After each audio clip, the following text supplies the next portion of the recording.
Before you come for me, listen. I get it, okay? I have absolutely consumed my fair share of true crime content. I would not call myself true crime obsessed because I get way too spooked and it makes me feel very sad. And I already struggle with generalized anxiety disorder and I do not need that energy in my life. But I have gotten through hours of long road trips with nothing but My Favorite Murder as a companion. I watched the Ted Bundy tapes, I followed developing stories, and I at one point developed a habit during an internship I had in college of delving deep into the Wikipedia pages of serial killers to pass the time, okay? I get it. So today I wanted to delve into why we're so obsessed with true crime and how it's not only affecting our mental health, but also why the true crime obsessed masses turned internet sleuths might be detrimental to law enforcement and actually solving crimes. Okay, let's get into it.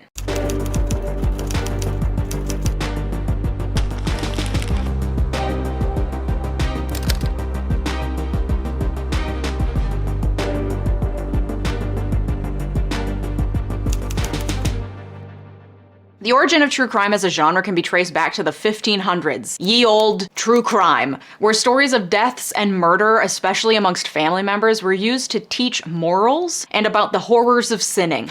Then you jump forward to the 1800s and true crime as a genre was cemented in the cultural lexicon, most prominently in England after a series of killings of women on the streets of London led to terror and intrigue over a mystery that is still unsolved to this day, the true identity and motive of Jack the Ripper, the first sensationalized serial killer in modern times. From the flurry of news reporting and the intrigue that these crimes instilled in the population came the detective novel genre, most notably Sherlock Holmes, whose skill at noticing slight details in order to discover the truth and solve crimes made everyday people believe if they were just a little bit more attentive, maybe they too could solve unsolvable crimes. You got penny dreadfuls. They were popular stories featuring gore and crime that could be purchased for a penny, especially by young working class men, increasing the availability of cheap, mass-produced stories about crime. I'll note that these were mainly consumed by young men, which I think is interesting considering that the true crime genre today is monopolized by women, something that I will talk more about later because don't think that we're not getting into how gender plays into our obsession with and the public perception of true crime.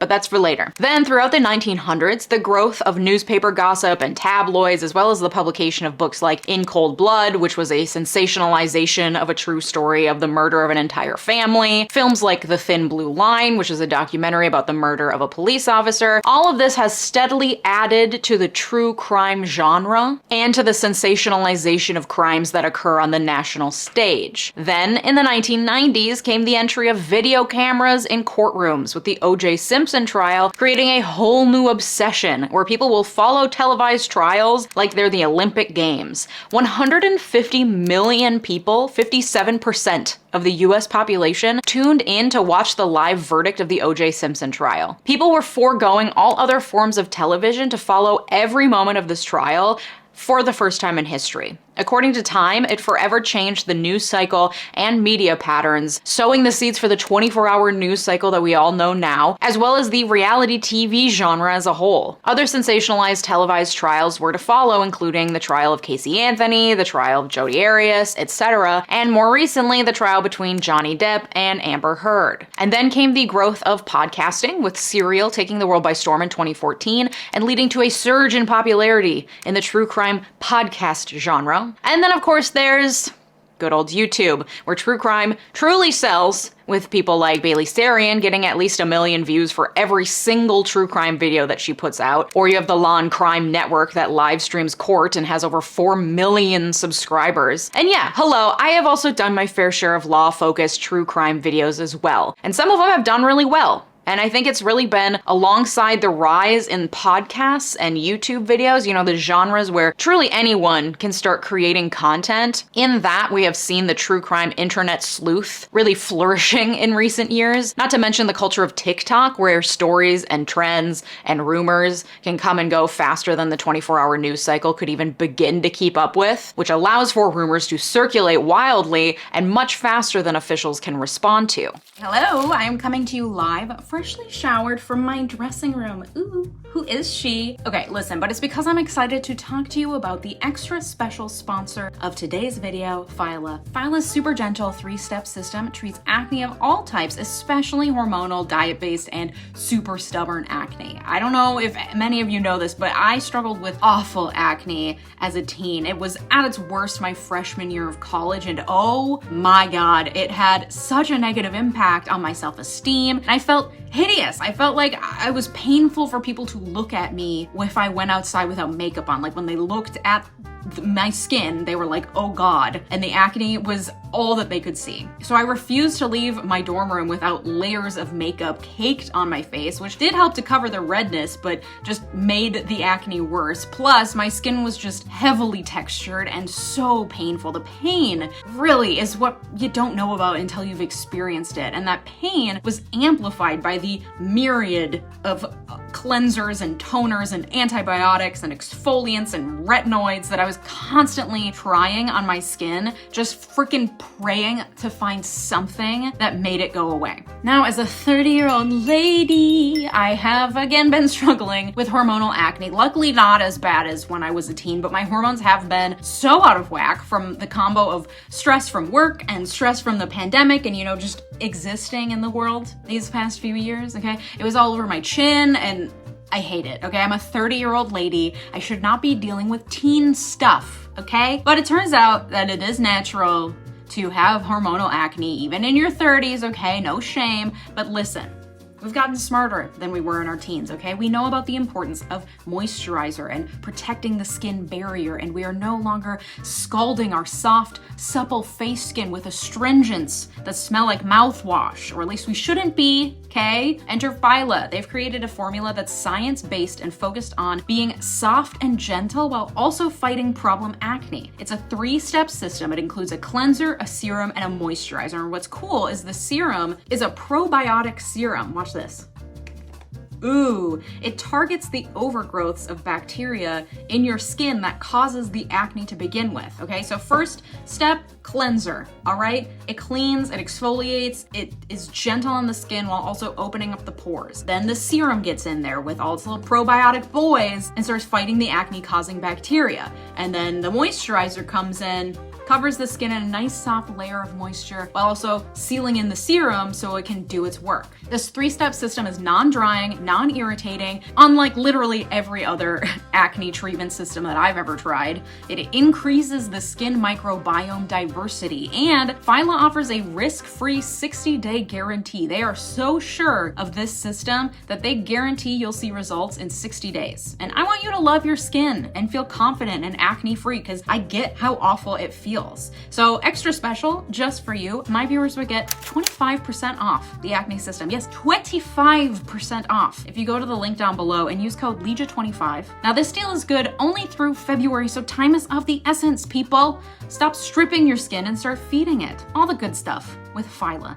Thanks again to 𝗲𝗦 for partnering with me on today's video. Now, the reason that this topic is top of mind for me right now is the case of the 4 murders of college students in Idaho and the subsequent manhunt for the killer, which led armchair detectives across the internet, but especially on TikTok, to throw accusations around wildly, from the roommates who survived to the DoorDash driver to the food truck attendant to an ex-boyfriend to a college professor, based on non-expert investigation and frankly just reading too far into the tiniest potential hint of a clue. There are also a number of Facebook groups that have sprung up, at least one of which has over 250,000 members, to facilitate open discussion and speculation about these murders. And of course, the goal is usually benevolent. People want answers after something horrific like this happens. But when our brains are straining to find answers, it's easy to think that everyday occurrences actually mean something deeper. The problem with this is that these false accusations that are being hurled all over the internet, yeah, they can ruin lives.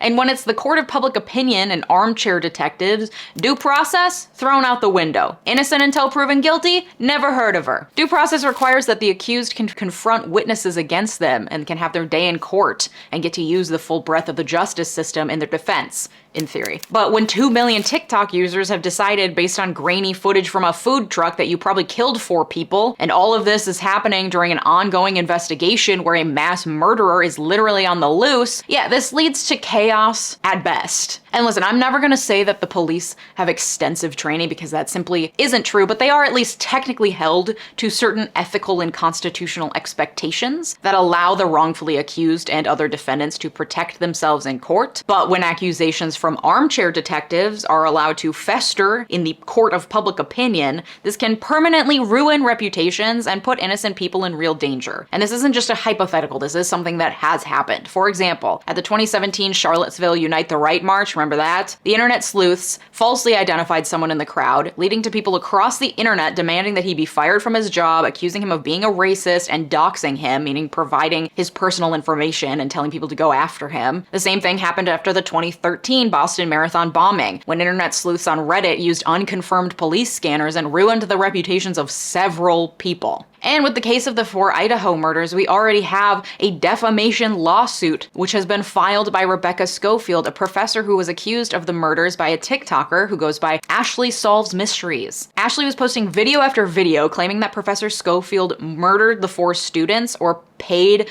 Kohberger to do it because I think she thinks she was having an affair with one of them. Professor Schofield sent this TikToker 2 cease and desist letters, but she continued to post defamatory videos, so the professor filed a lawsuit for defamation against the TikToker. And yeah, this would ruin someone's life. As far as I can tell, this professor is pretty young, just getting started in her academic career. She's an assistant professor of history with an impressive CV, but now if anyone does a Google search of her name, intermixed with her website, Wikipedia page, articles about her achievements, are now news articles about how she's accused of murdering 4 people and how she's filing a defamation lawsuit against a TikToker. Kind of hard to take that seriously. And not only that, but I'm sure she received a ton of hate from people who are willing to just blindly believe some random person on TikTok so much that they're willing to send someone death threats. Not to mention how fucking expensive it is to file a defamation lawsuit. Like, this woman's life and finances ruined. And the TikToker has doubled down since the lawsuit was filed,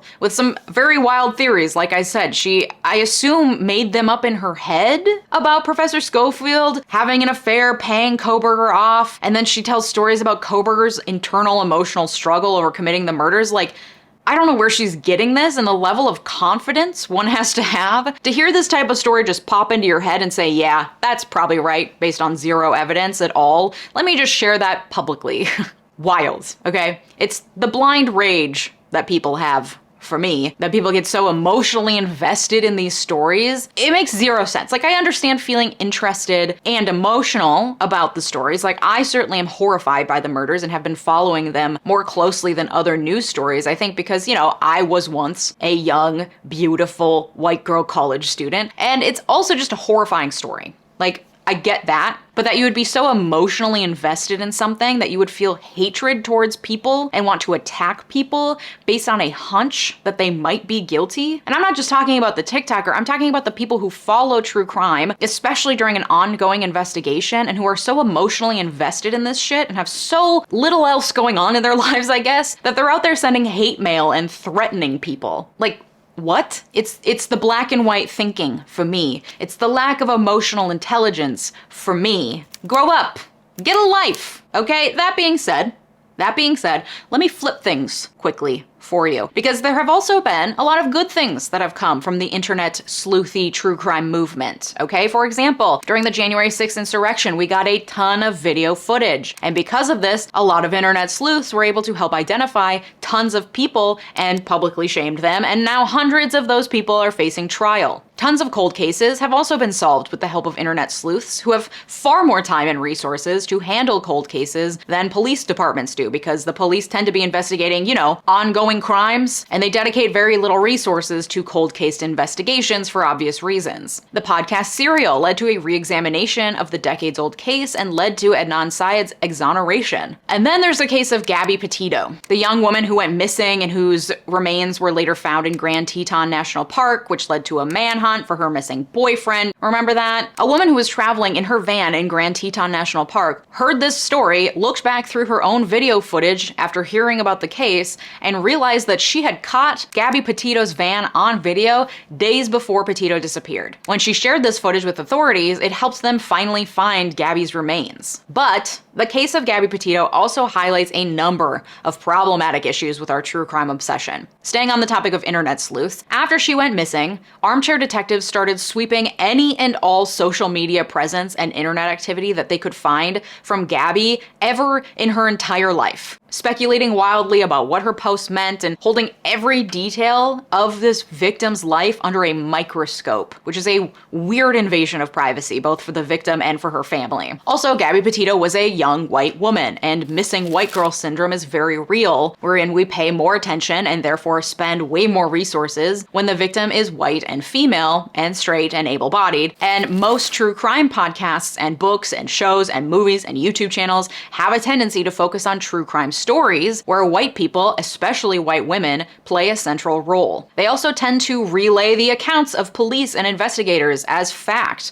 when we know damn well we can't always trust the cops. Okay? But I will say, especially after the murder of George Floyd, there have been increased conversations around race, generally, and the true crime genre also had a bit of a racial reckoning, or I don't know, quiet questioning. We'll not call it a revolution yet. But some creators have begun examining who their true crime stories are about, and are beginning to make shifts to talk about other people, especially where the victims are Black, brown, and indigenous women. I will again note that this has not been a revolutionary change, okay? But the fact that we're even having these conversations at all is a change, considering that the true crime genre has been around for centuries. And then there's the question of the potential harm to the consumers of true crime, who tend to be overwhelmingly women. On the one hand, it's entirely understandable why women would find the true crime genre fascinating or useful for survival in a misogynistic world where we rarely feel safe, both in public spaces, in hotels, or even in our own homes, as is evidenced by the large smattering of hotel safety tips by flight attendants on my For You page on TikTok that are making me think about things that never even occurred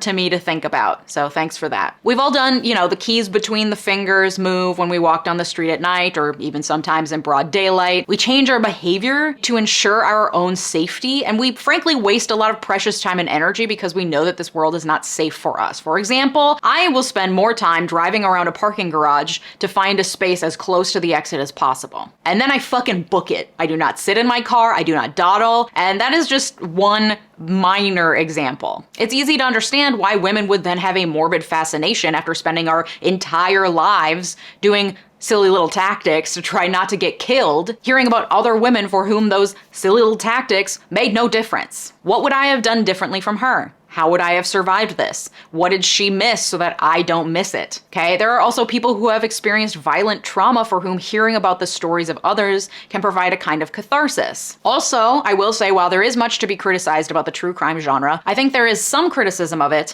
that is coming from a very sexist place, where anything women like is automatically deemed as frivolous, stupid, vapid, lacking in any artistic or cultural relevance, etc. God forbid you like a pumpkin spice latte and a good romantic comedy. You know what I mean? Because that's what women like, and therefore you should be embarrassed. There are a lot of problematic male-dominated genres that I think receive a lot less scrutiny and ridicule. So please know that none of these criticisms are coming from a place of me thinking that true crime isn't a legitimate genre. More so that I think there are problematic aspects of this wildly popular and legitimate genre. But okay, I get it. But on the flip side, consuming true crime content can have a very real detriment to your mental health for a number of reasons. For one, it can increase your hypervigilance when you're existing day to day, leading your body to be in constant fight or flight mode, and that stress can wreak havoc on your hormones and your body's basic functions. Because if your body thinks that it's constantly outrunning a predator, then other functions like your hormone fluctuations, your period, the non-essentials that aren't required for outrunning a bear are put on the back burner. And if this continues over time, it can lead to really serious health consequences. On top of that, our obsession with true crime can inflate the actual role that crime plays in our day-to-day lives. It makes it seem like murder is everywhere and everyone,